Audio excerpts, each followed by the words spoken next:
is Jay Dyer. Thank you. Glad to be here. Who are you? You got a bunch of books. I'm a nerd of the highest class, highest order. Chad nerd. Chad nerd. Yeah. That's good. I do geopolitics. I do philosophy, teach courses. You can get my course right now on my YouTube channel. The links are all there. But I host the 4th hour of Lord Voldemort every Friday, and we do debates. Debated some of the top people out there. What else? Lord do we do? We do comedy. Yeah. He who must not be I don't know. Alex Jones. Yeah. But literally, you do the 4th hour of Alex's show, Alex Jones' show every Friday. Quite literally. And I brought the documents, folks. Unbelievable. I have all of the documents here in front of me. Truly. Literally. Have we seen an image of that? I don't think people could see the books in the image. Can you pull them up? You got some good ones. You got Klaus Schwab. You got Huxley in there. You got some good stuff in there. You got to pull them up a little bit. I got the greatest hits. Oh, yeah, there you go. Greatest hits of evil. That's one set. There's a second set, too. It's the notes that make me most excited. Yeah, everybody laughs about these sticky notes, and they're like, there's no rhyme or reason. They're just freaking sticky notes, man. H.G. Wells there. That's a good one. So that way, when someone says, there's no way Klaus Schwab said that, then you go, actually, and you can pull up the book and be like, it's right there in the There's book. sticky notes, so clearly he said it. That's right. That proves it. Proof, right? Well, it should be fun, man. Glad to have you. Absolutely. Thank you to be here. Yeah, there's no way David Rockefeller called for an end of American sovereignty. Oh, wait, he did. I actually walked up with him on his own book. And I also had one of those sticky notes in there, so I'm excited to get into all of that. My name's Luke Radowski here of wearechange.org, and during these very trying, very difficult times, I think we need a hero that we all deserve right now, and for me, that, of course, is Ligma Johnson. Ligma Johnson. A force to be reckoned with. That's right. Absolutely. I like him. You also mentioned you're big into philosophy. I think you said you studied it in college at some point? I did, and got ran out of there because I wasn't woke enough. Well, maybe we'll talk about the philosophy of transhumanism at some point. We dabbled a little bit in the show, and it always comes up when we talk about World Economic Forum, and you keep going deeper and deper. You eventually get to people that want to live forever, or at least extend their lifespan. They will. Defenders. I just want to pause right there and say, I'm going to text Libby. Can I text Libby? She's the editor-in-chief. What's with this headline? I was going to say, that's my mom's name. You texted my mom, dude? Forest? Like literally trying to kill Weather the forest. Underground repeat stuff. You remember the story? But I don't think the Weather Underground ever almost killed a cop, did they? They bombed a police they did. station. Yeah. But my understanding is that they were doing shock and awe. That they were intentionally trying to avoid killing people, but they were trying to destroy stuff. Yeah, so, I could be wrong. I don't know. I'm not an expert on that. So from what I'm seeing online, it looks like there was a multi-agency operation that got rid of 25 campsites that were on this autonomous zone. And they probably knew each other pretty well. Yeah. I don't know how. It was Bill Ayers, who was a high-level foundation guy who was basically funding and promoting all that. So that was actually an establishment-created thing, which I think Antifa is as well. So that's why I was making the Weather Underground connection. And I think it's the same thing with. They gave a 6-minute warning before that interview where they say though they're interviewing the Weather Underground people. And they're like, well, we want to put half of America into camps. What? Yeah, Alex plays that clip all the time. It's it's that they had the attitude that half of America would have to be re-educated. So they were the first to call for re-education camps. Yeah, Andrew Cuomo, a very popular governor from New York, former governor, actually commuted a sentence for an ex-Weather Underground member recently as well, which he was personally, intervened and defended his decision in doing so. There's a vintage debate between Lord Voldemort and Bill Ayers. It's pretty interesting. I don't know if anybody could ever dig that up, but they go into that, and Alex actually brings all that up. What was the topic of the debate? What were they discussing? Well, Ayers was trying to argue that he was actually working for real liberalism and real liberal causes, and I think he was making points that Tim was trying to make, that they weren't really wanting to supposedly hurt people, but that it was a real liberal movement. And Alex was arguing that it wasn't, so that it was foundation funded. Like a push. Oh, interesting. Yeah. So Ayers was like working at a high level foundation. So what as a liberal. You know what the foundation? I don't remember if it was Ford Foundation, something like that. He had some connection to a high level. I don't remember which one it was. And then, so they played it off as if they were anti-Vietnam or something, anti-war, anti-establishment. What was the real goal? Empowering the state? That depends on how legitimate, I guess, the Weather Underground themselves were. I mean, whether they were a completely Fed-created thing or whether it was kind of a steered into radicalism. A lot of the COINTELPRO was designed to do that, steer people into appearing radical. It was Richard Aoki was the guy who steered the Panthers into being radical, and that basically diffused all of their PR, right? Because they were seen walking around carrying guns, and America thought, oh, the Black Panthers are going to take over America. So it was a psyop. And this is exactly why I tell people the violence doesn't work. It's what the government wants. Exactly. When you get violent or scary, the government can then take that, use it against you, and justify expansion because regular people say, yes, please, government, do this. When Antifa goes out and do it, the media covers it up, never talks about it, so no one knows it's happening. I think there's far right and far left that are kind of managed. Like they serve a purpose, both of these groups, and you'll notice the history of COINTELPRO. There's usually federal informants in all of these, whether it's radical Islam groups. Look up the Newberg Sting documentary; it's a classic. There's people like Ray Epps we still haven't gotten answers about. There you go. What's he on about? What's the Newberg? Yeah, my favorite news story was a couple years ago of the ATF busting down an FBI ring because they were both undercover. And hearing stories like that, just gives me a little bit of hope. Yeah. My question for Jay. Is everything we're seeing manufactured? Not in a sense. I think You have all these books in front of you Right. talking about the global elites and all that. We Right. hear from them all the time about how they want less people, they lower population growth, they want more control. And then I look at all the stuff like, why doesn't the media cover Antifa? Why do they run cover for Antifa? And it's almost like they're serving some kind of purpose. Yeah, well, I mean, the mass media is a creation of the same people that set up the Davos, that set up Bilderberg, that set up all the things that we know of as the control structure right now. So the United Nations is a creation of this same group. And so if you look at the history of the networks, CBS, NBC, those were all run by people who came out of wartime OSS intelligence, and they just took all of that information that they'd learned from wartime and applied it to mass media. So mass media has basically been that for this entire time. I was just watching some old Walter Cronkite award reception ceremonies, and he was getting awards for global governance back in the 80s. And he was like a hardcore global promoter, and he was a big promoter of depopulation as well. And so that's definitely one of the themes. I did a talk, the 10 Commandments of the Global Elite, and that's one of those key commandments is you have to maintain population down at least under 1 billion. That's the near term goal. So Yeah. And the OSS was a predecessor to the CIA. A lot of people need to realize that as well. What are the other tenets? You said there were 10 tenets of globalism? Yeah, I just basically went through a lot of these texts and just kind of ferreted out what were the commonalities and just kind of came up with my own 10. But I mean, it's a world economic system based around some form of universal basic income. It's a world religion. I mean, they all write about that. What's wokeism? The first thing you mentioned, the central bank digital currency, then the woke Exactly. religion. And also the turning of the actual existing establishment religions into something that is a form of wokeism, like the Vatican, this kind of stuff, in my view. The Vatican's pushing World Economic Forum principles and inclusive capitalism, which is, Klaus has another book, Inclusive Capitalism. So it's about penetrating the cabinets. Penetrating the cabinets. That's not one of the 10 Commandments. I was just being Penetration. Penetration It's a key component. The creation of a single government, the creation of a technocratic central order. I mean, the Kissinger France, Jacques Attali, I brought his book. His whole book is about transhumanism basically being the tip of the spear for the New World Order. He calls it that. Like he says, the whole chapter on this is like the tip of the spear is transhumanism. So that's another one of these tenets. So, How would transhumanism function as a tip of the spear? I mean, the first way I think of it is that they can read your thoughts with a neural net and then they can control your behavior through that. The other idea would be that they make people so depressed that they become vulnerable to manipulation. Let me give a quick shout out on Tim Tyrell. Our memories have been erased. Is that part of the plan? How deep have you peered?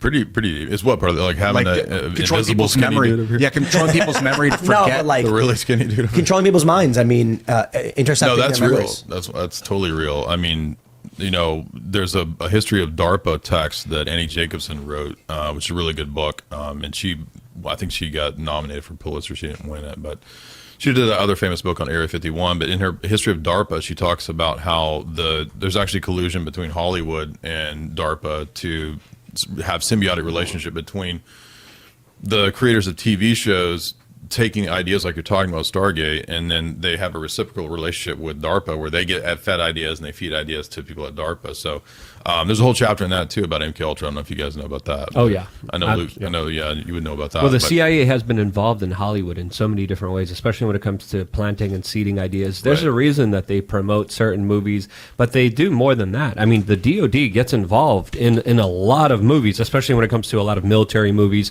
a lot of war propaganda, but specifically the larger psyops, the larger implanting of subconscious ideas is also done by a lot of these central controllers without a lot of people even knowing it. A guy's like, yes, sir, you got it. And then it's like 6 months later, and the guy's sitting there wearing a tinfoil hat being like, it's real, it's real. And they're like, Luke got another one, and they drag him off. But yeah, you got a book. That's my goal. Well, how many FBI agents have you radicalized, Luke? De-radicalized. I hope as many as I can. I'm doing my best. Yeah, so this one is, you may have heard of John C. Lilly, right? He's the dolphin dude. This was part of MK Ultra. He was doing all the experiments with dolphins. He actually had a thing for dolphins. Is that the guy who was whacking the dolphin off?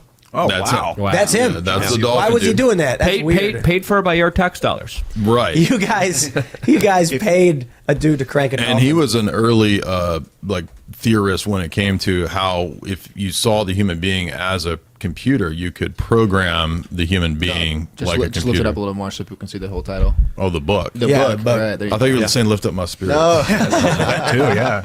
Well, the way that they the way that they influence people now is subconscious, but they're moving into a new kind of way where we are going to have some kind of implantable chip inside of us. Today at the World Economic Forum, a Duke professor, Nida Farhani, actually talked about how in the very near future we're going to have sensors in each ear in order to monitor your brain waves all day, every day. Access to your brain waves and are able to manipulate that and stimulate that for what they want to encourage and what they want to discourage. This is next level stuff that we're dealing with. Ray Kurzweil's book on the singularity has a whole chapter on that very thing, where he says that they'll step in between the data that comes in from the exterior to your mind, and they'll have a layer in there to tell you what's coming in, and it won't be the actual exterior data that's coming in from the external world. It's what they want you to hear. Yeah. And he says it'll be done eventually by nanotech. When he was doing this back in the 60s, he was doing the actual like RFID chip, right, putting it in the monkey or whatever.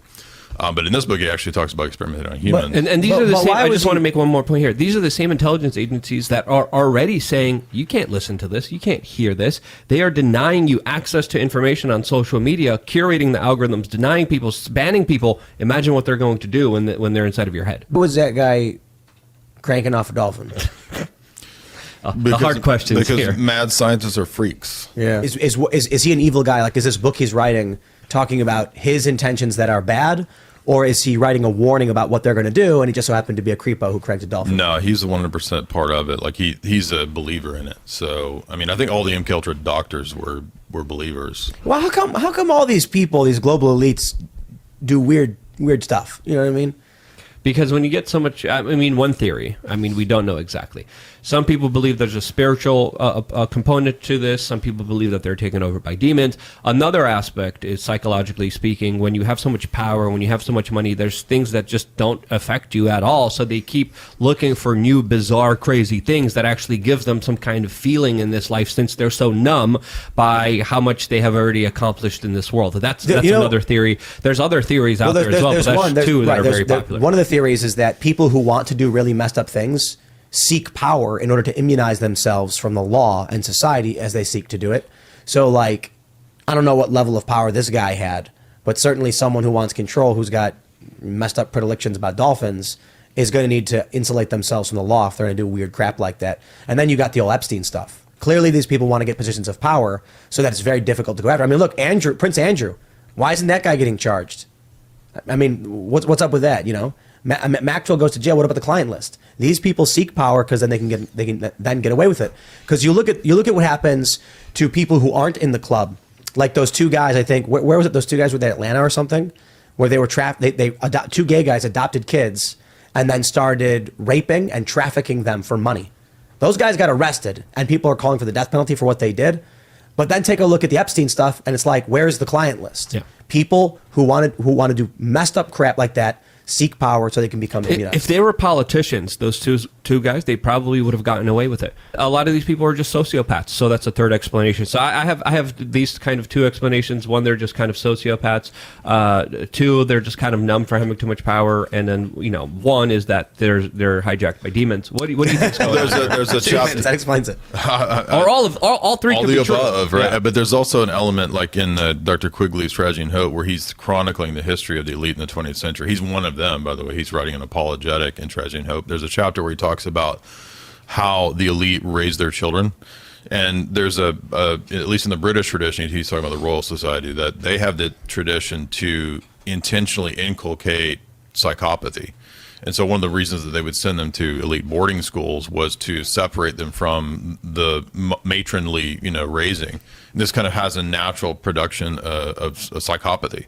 There's also inbreeding as well in some of the Royal Society groups, which also can produce that. And by the way, the reason to answer that previous question about the tip of the spear, that's because that's a reference to the ongoing revolution that Huxley wrote about. So if you read Huxley, not just Brave New World, but his other texts, he has an essay at the beginning of Brave New World where he says that this is the culmination of all the revolutions of the last several centuries.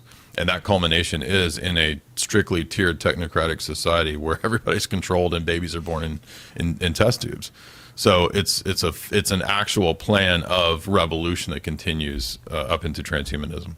Yeah. What do you think is the biggest fight that's happening right now? Because we are going through, as Klaus Schwab says, a fourth industrial revolution. But where do you think the front line of the fight is? Is it AI? Is it social media? Is it the subconscious propaganda? How do you see this fight unfolding, and where's the number one fight happening now? Well, I have religious views, so I think that ultimately there is that spiritual component that you were talking about. I do think at least certain sections of the elite there is a demonic possession that occurs. So I would agree with that.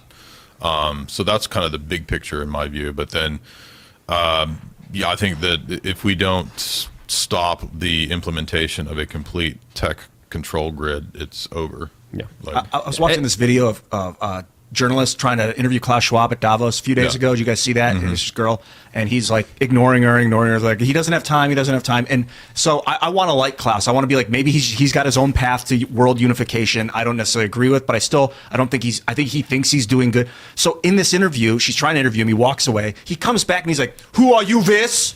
Who are you, Vis? What company?" And she's like, "I'm independent." And he's like, "Oh, yeah, okay." And like, why are you a dick, Klaus? Like, don't be a fucking dick, dude. But villains have charisma. They just use it for evil. Like, that's the problem with charisma. Is it can be used very nefariously. Well, I brought this classic about the technocratic age, and I think you know him. Zbigniew Brzezinski. He talked about a lot of this stuff too, way before it was even as relevant as it is today. Right. He really, Zbigniew Brzezinski was one of the biggest representatives of the Rockefeller family. He was a part of the Council on Foreign Relations, the Bilderberg Group, the Trilateral Commission.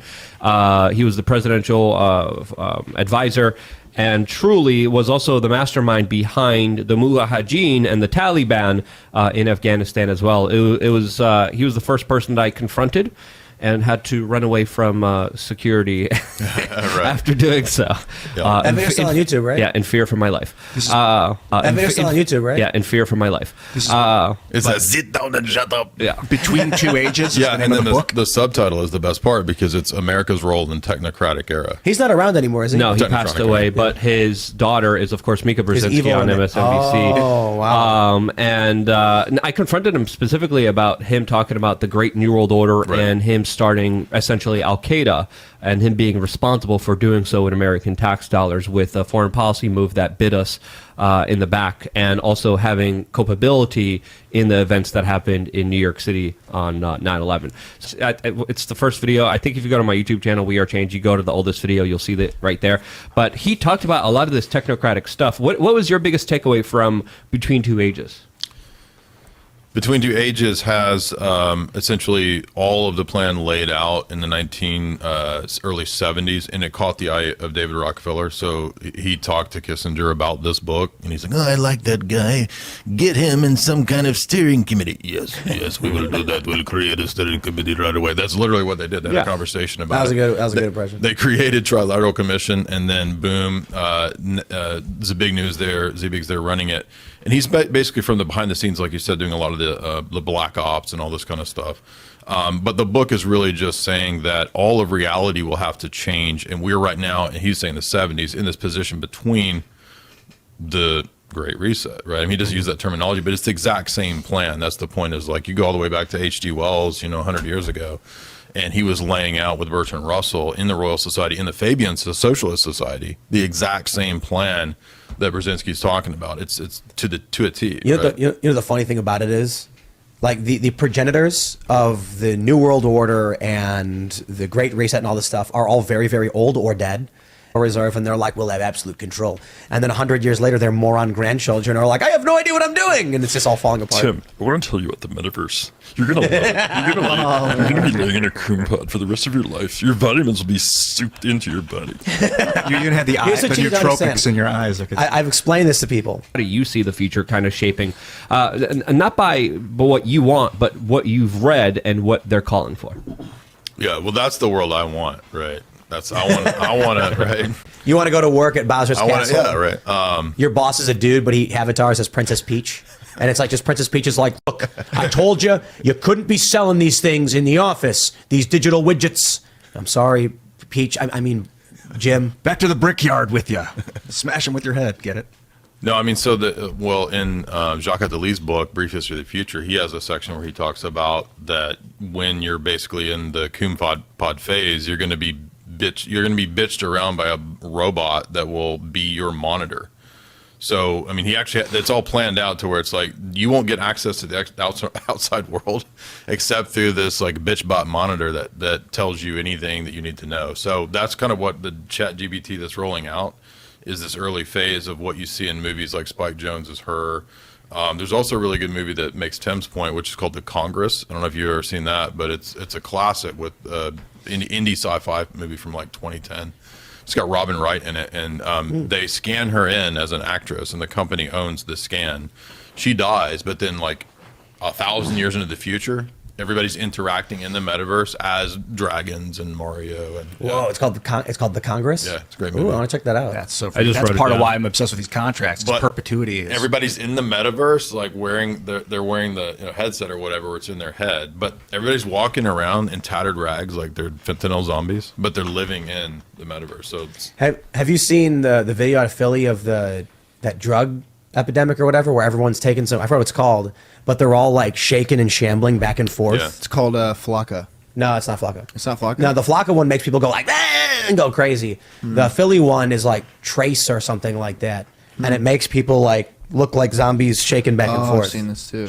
Yeah. You know, man. in that book, you mentioned the Fabian Society has also been talking about this stuff. That's 1884, way before the liberal economic order was formed. I mean, technically, I guess the British Empire. So is it the British Empire is now evolving into a world empire? correct. Yeah. Trank. It's called Trank. Thank you. So if I could ask you, sorry, I didn't mean just to cut grab you a off. book on the Fabian, but we'll get into But that. I just wanted to ask you, Jay, because a lot of people have different kind of understanding and perspectives. Who do you see at the top of the pyramid here? I know that's a very kind of open-ended, generalized question and kind of hard to answer, but I don't know if... The Amish, That's what I'm talking about, dude. the AQ. No, I'm joking. The people that grow their own food. That's just a joke. You I will like get the Amish. rated. I You will like get the rated. No, I think that, so at the tip top is a spiritual dimension with the devil. I would think there's a real devil. I think that's the best explanation for why this same sort of model like continues in history to repeat.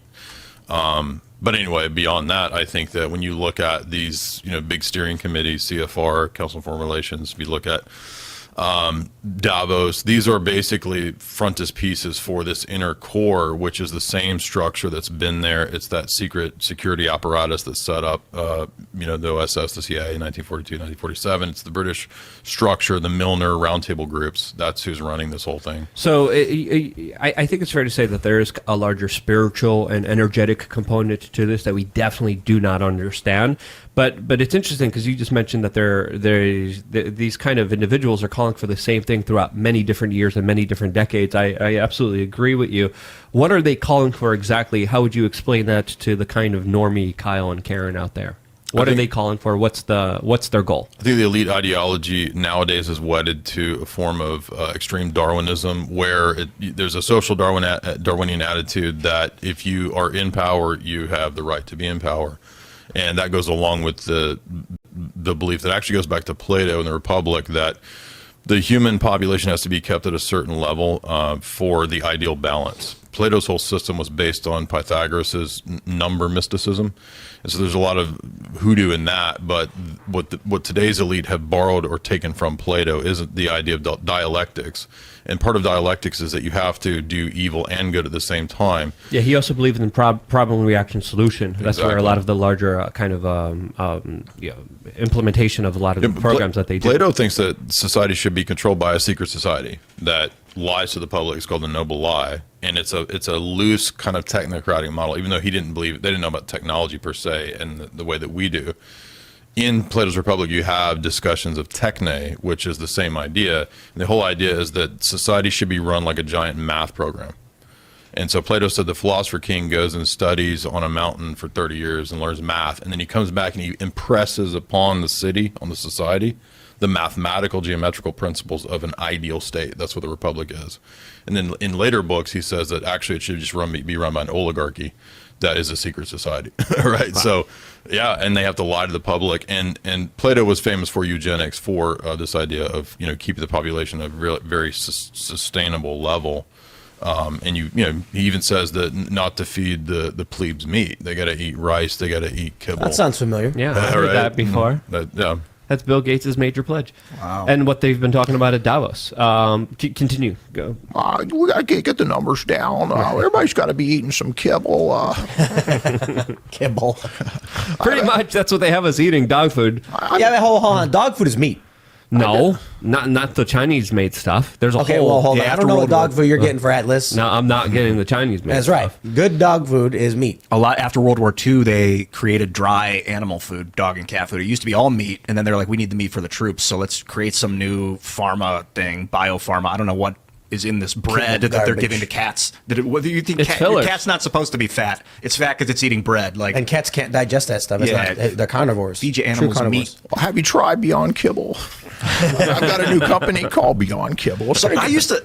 Roll things in secret. It's been popularized by people like Tupac, who've talked about it and made songs about it, but it's just kind of a name for the people behind the scenes. Well, funny you said that, because the origin of the phrase Illuminati, which comes out of the French Revolution, The illuminated ones. it's the illuminated ones. And I've just been reading this history of Byzantium, and the Cambridge guys talking about how when Platonism made a resurgence in Byzantium, right when Byzantium was about to fall, they were called the illuminated ones, the Illuminati, in Byzantium. The radical they were atheist Platonists, and then they influenced the socialists of the French Revolution, the Jacobins, who were the Illuminati, historically speaking. Is this like the Hermetic Society too? Does that all come from? Some of them were, yeah. So Plethon was the Byzantine Platonist who was a Hermeticist, yeah.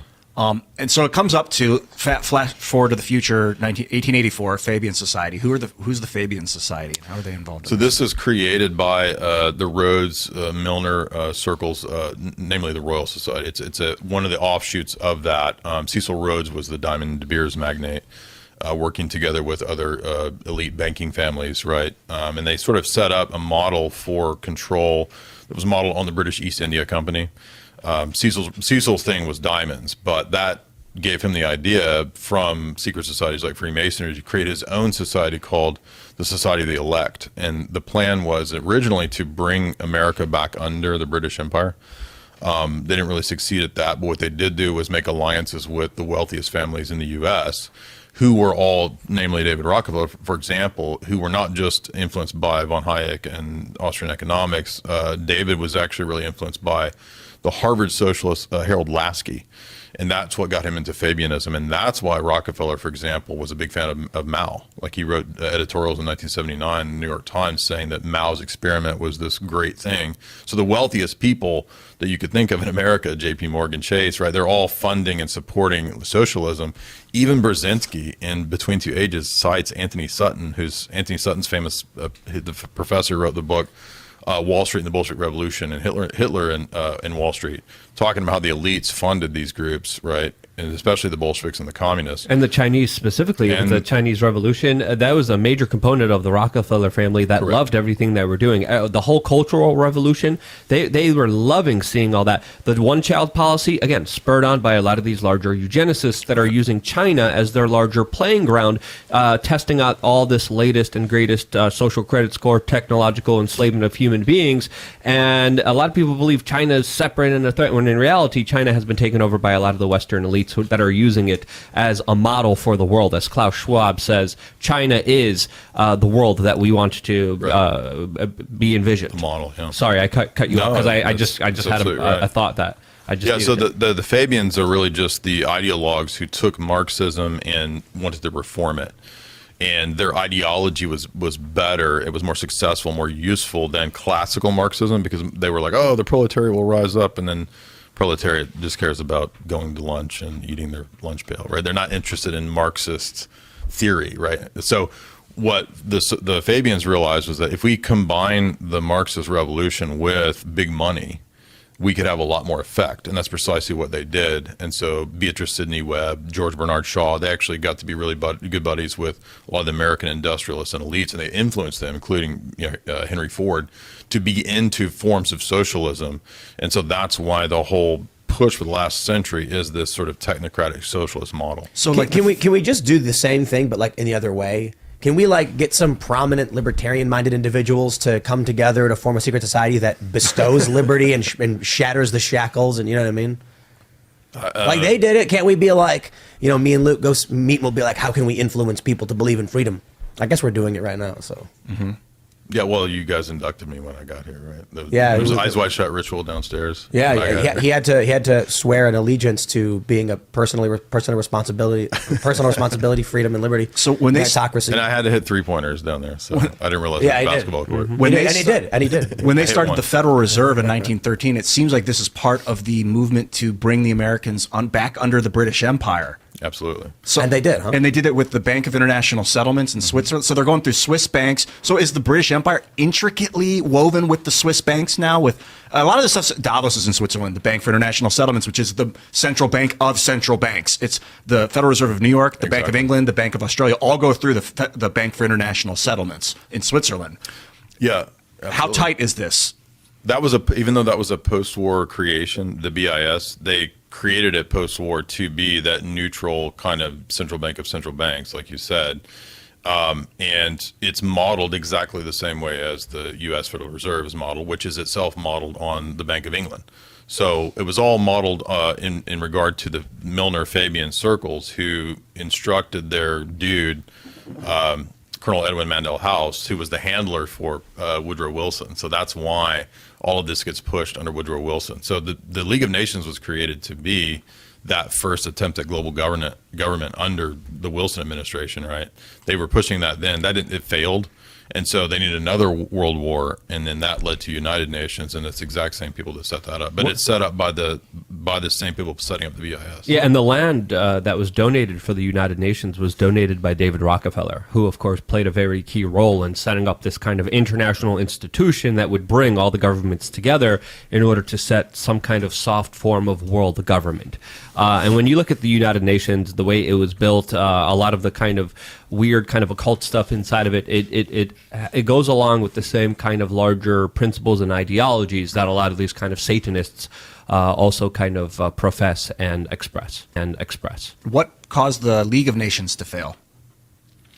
It didn't have any military prowess, and at that time they weren't able to convince Americans to go along with it. So actually, Congress didn't go along with Woodrow Wilson's internationalism that he was pushing, but they did get the bank pushed at that time, right? So it took several more decades to get the U.S. to go along with this stuff, and that's the key role that a lot of the British intelligence assets played, including Ian Fleming of James Bond fame. So William Stevenson of Canada, who was British intelligence in Canada, he had an office in Rockefeller Plaza.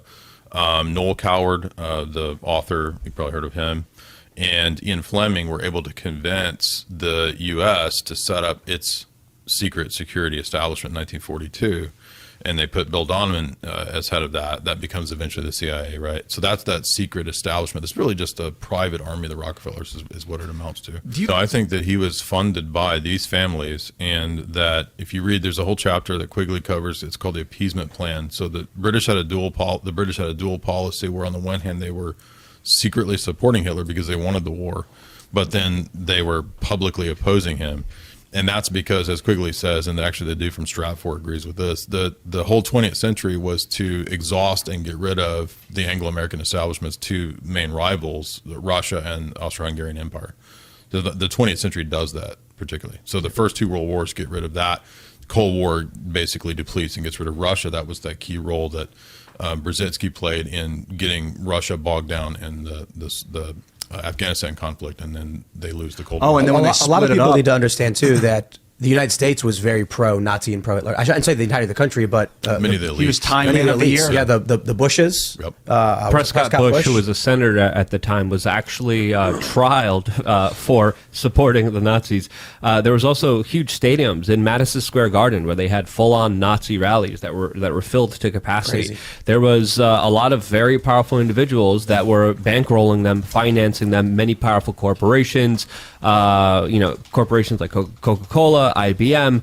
And of course, a lot of the bigger influence from Hitler came from a lot of the eugenics Rockefeller-funded medical studies and boards that, of course, he paid for and financed, that essentially created the theory that Hitler was going on with his larger genocide and eugenics program. Look at this. Look at this. These photos. This is from NPR. This is crazy stuff. Yeah, that's Madison Square Garden. In Madison Square Garden, Nazi rally in, was it 1939? Yeah, Henry Ford was also another big supporter. When did World War II start? It was 1939. Right. Yeah, that's crazy. Yep. And then all of a sudden, all the banks were like, wait, we got to stop. We can't support In this. 1938, Hitler was Time Person of the Year. Yeah, he was on Time Magazine. And Time Magazine was run by Henry Luce, who was Skull and Bones. I went to an antique store, a couple of them, in West Virginia, because there's tons. People love antiquing out here.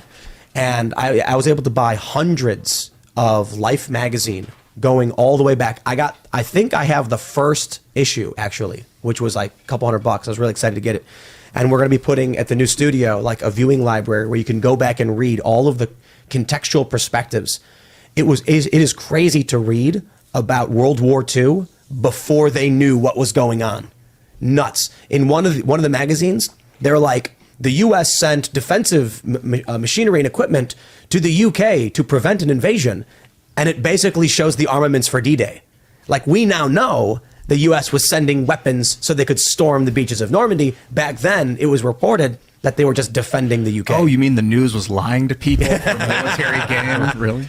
Well, I mean, look, I don't expect them to be like, we're going to invade. Yeah, of course, you know what I mean? The Like, whole thing was a subterfuge played on the Germans, essentially, so they didn't know when they were coming or where they were coming from. Do you think that when the Soviet Union was falling apart with this concerted effort to make the Russians and the Austrian-Hungarian Empire disappear, because I think when they split up the Soviet Union, the oligarchs or whoever split it up gave the Black Sea to Ukraine. They took it away from Russia. They didn't want them to have Mediterranean access. So you think that was intentional? Oh, absolutely. That's a classic strategic area, Ukraine is, right? So Hitler had that as a really important area when he was trying to, go against Russia.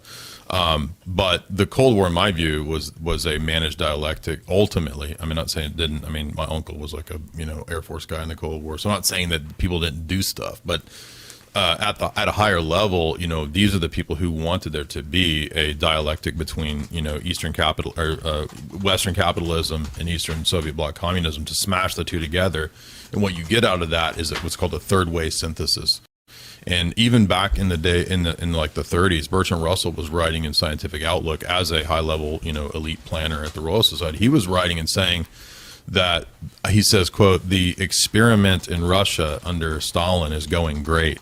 And you'll find them talking about, David Rockefeller talks about Mao's, experiment. These are experiments, I think, of technologies of governance. They want to see how they work. I think Nazism was the same thing. And so they find what works well in what regions. That's why the West is still promoting, Azov Battalion and that stuff in Ukraine now, right? I thought we were supposed to be against Nazis, right? America, right? But in the Ukraine, it's cool. I mean, it makes no sense, right? But it makes sense from a geopolitical, strategic standpoint. So absolutely, like the point was to deplete, destroy Russia, ultimately for integrating everything into a technocratic order. That was the plan 100 years ago.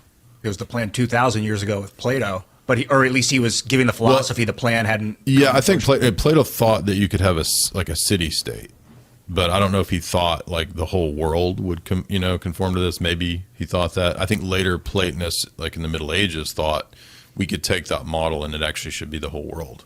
I mean, you even see this in Enlightenment philosophers, like, Kant has a whole thing about how to create a world government. So a lot of these books do talk about 10, 20, 30-year actuary plans. So the next 10 years is to get in things like the CBDC. It's to get in things like universal basic income if people accept it.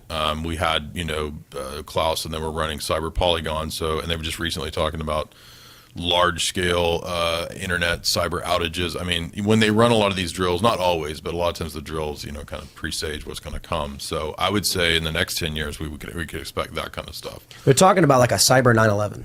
Yeah. Some great catastrophe. What is that going to look like? You think freezing out bank accounts? We saw with the airlines. Yep. They're saying some guy deleted some files on accident, but then we saw the Bank of America thing where people's money started disappearing. They said, "Oh, it was a glitch." If we actually got some cyber shutdown, I remember there was this big thing in the hacker community people were telling me about. By the way, there's a Ayn Rand dystopian story that's like what you're talking about, where it's like, I don't know, 100,000 years in the future, and everybody's forgotten all the skills. Yeah. And then somebody like finds in a cave stash somewhere like plans like how to make something really basic. Star Trek, Next Generation. They go and the adults are basically children. They couldn't tell you it's magic. Logan's Run. Have you seen that? Yeah, a long time ago. Yeah. Classic. They keep them young and dumb. Everybody's kids, and then when you hit age 30, you like float up into this oven and get cooked because you can't live beyond 30, right? So yeah, they have lights in their hands, and as you get closer to 30, it starts turning red, and then when you're 30, it flashes, and then Logan's like, "I don't want to die," and then he runs away. Yeah, true. Like the last 100 Are you years. talking about Terrence McKenna? Because will, he if you want talks to. about the stoned ape Yeah. theory. Oh yeah. I think are used drugs as a weapon, obviously, against China, and the drug lanes that were formerly controlled by like French and British intelligence, that was just taken over by the West, the elites in the West in our country, right, to run the drug lanes. So I think that it's really complex, but I think that in regard to hemp, if you're like, I'm from Tennessee, Kentucky area, so the history of Kentucky was that was like a perfect place to grow hemp, and it was useful for all these different things, and it was intentionally suppressed because certain chemical companies wanted to have monopolies over things that hemp would put them out of business for. So I don't think it really had anything to do with the drug effects. I think it had to do with like the markets and these big corporations. William Randolph Hearst was a newspaper magnate. He had owned tree farms, and he wanted them to stop using paper. This is what I've heard. He wanted them to stop using hemp as paper and start using pap or whatever his tree stuff. Check this out. Hey, what would a philosopher say about this incredible content and entertainment that is force-fed to the American public? My thought was it's Maoist, like the way that this has to be pushed, and it's always like going a little further, like the dogma of this, right? And Maoism is a cultural revolution that had changed everything that came before. So I just see it as kind of like a rewriting of everything, even down to the point of like the most mundane pop culture stuff has to be rewritten, has to be revolutionized in that way. Right, like getting rid of all the four olds, like all the old culture, old religion, all the things. It's kind of like it's happening now. All the old things are unacceptable. You can't have them. They need to be redone, remade. We've been watching, my wife and I've been watching old like 40s movies, which it's amazing the degree even in those of propaganda that existed, like particularly war propaganda, Americanist propaganda. But in terms of like ethics, they're all pretty wholesome, 40s era stuff compared to like what's now. Yeah. But it's just bizarre to see how far it's gone from like 40s era to now. Like the revolution is complete, and they're actually I think they're gonna start like banning movies that are before a certain date. Like you won't. They're gonna say you can't. I mean, Bertrand Russell talks about that. He's like, you're not gonna be reading Shakespeare in the future. You're not gonna read Mark Twain. You're not gonna read Flannery O'Connor. You're not gonna watch movies before a certain date, or they'll be purged in some way or edited in some way. So that's why Disney already has warnings saying, "Hey, this movie is racist." Culture crisis covered it. Look at that. Well, Scooby's like Doobie, right? Scooby Dooby, smoking that. Oh yeah, it was Scooby that's where- Dooby Doo. They were That's all where it high. came That from. dog was on drugs, Dude, man. Scooby snacks, all the man. time. But Those they're edibles. like figuring out shit, right? So they're like they're like the guy in Cabin in the Woods, like the guy that's the stoner guy, but he actually figures everything out. Yeah, that yeah. character. So Oh, it's like- wasn't it like the weed was allowing him Yeah. to break through and He's see like, what was going on? But like, no, they're really controlling us. The puppet masters, right? And there really were puppet masters. Yeah. I have a master class on philosophy, which you're going to be talking about philosophy when everything collapses. There's nothing else to talk about, right? Yeah. I mean, you Yeah. can either read books or talk about philosophy. Well, no, you'll be farming all day and doing work nonstop. and talking about philosophy at night And trading bottle caps, No, right? you work until until your hands bleed. you But it's don't late at stop. night. People don't understand this. If you can get people to work for you, then you can just hang out and talk about philosophy. If we lost the grid, yeah, you'd be working like 6 a.m. to 10 p.m. So maybe like the hour before bed, like you'll stop to eat over dinner. When you stop to eat and have dinner before you get back to work, you'll be talking philosophy. If you're lucky to have dinner. If you're lucky to have dinner, well, you got to be farming nonstop. Part of I why was- they try and keep people stupid, fatigued, and afraid because they don't have the mental capacity to talk about philosophy. Yeah. I mean, I said yeah. they keep, and the people, they encourage people to do things that keep themselves in that state. show. I don't really watch it anymore. I don't really watch It was TV. it was good. We my wife and I wrote I had a TV show. We did one season of a TV show that was on Gaia, analyzing movies, and we wrote a whole second season, and we were going to do Stargate in the second season, analyzing it, breaking it down like that. The movie or SG1? The TV show. The TV show is just brilliant. Yeah. Jeffrey Adams says Klaus is not interested in the fourth industrial revolution. He is bringing in the Fourth Reich. Jeez. Makes sense. Do you think he's like kind of a puppet, a face, or do you think he's a ringleader in this entire process? I think he has a front role to play, but not at the top, because he was recruited through the Harvard Project, which was a CIA operation by Kissinger. So Kissinger is who spotted Klaus. So I think he's kind of a front for that whole nexus. They eat the bugs, they live in the pod, and they give you eggs. It's fantastic. I know we're way past this, but I remembered that if you remember Scream, The if you movie? watch, right. Scream is this. It's like Cabin in the Woods before Cabin in the Woods, and I did an interview with Jamie Kennedy. You would dig talking to him. You should have him on sometime. All He's right. really funny, dude. He's like super red pilled. Oh, wow, cool. That was the people plot of needs you. the Bond movie, right? No Time to Die was that they could take tailor the bioweapon to specific DNA. Yep. Yeah, wasn't there another more recent movie, or was that the recent one? That was the No Time to Die, like wait. last year. There was what was I watching? What was it? Not even that long ago. 10%. Yeah. Long at all. I don't know if it was that long ago. It was probably just some dude coming to hang out. Hey, I got a super chat here from Richard Grove. It just came in. Yeah. He's awesome. He's a cool dude. Oh, nice. Thanks for inviting Jay to bust up Klaus and the gang. More books and deep dives like this, please. Excellent guest. What about an elaborate role playing campaign that you set up where it's just dudes at a factory and there's nothing Great. exciting at all? You roll to see how you just roll to see like when your lunch break is. Who's on assembly line 1, 2, or 3? the widget you made is only 73% Only quality. 73%. Well, I mean, have you seen these video games that they've got these days, like Trucker Simulator? And it's just really? you play a game where you're in a truck and you just drive for drive 4 it. hours. I'm not. great. They made There's a car wash simulator. yes, they made Patrol Officer Simulator where you pull people over and give them tickets. That's it. Yeah. You can't make jokes anymore because the satire is real. It's a real thing somewhere, so there's no jokes. Modern More video. All right, one more here. Double R says, Jay, do a Nicolas Cage impression. Well, I knew it was going to come. I knew everybody was going to say, do your Nick Cage, please.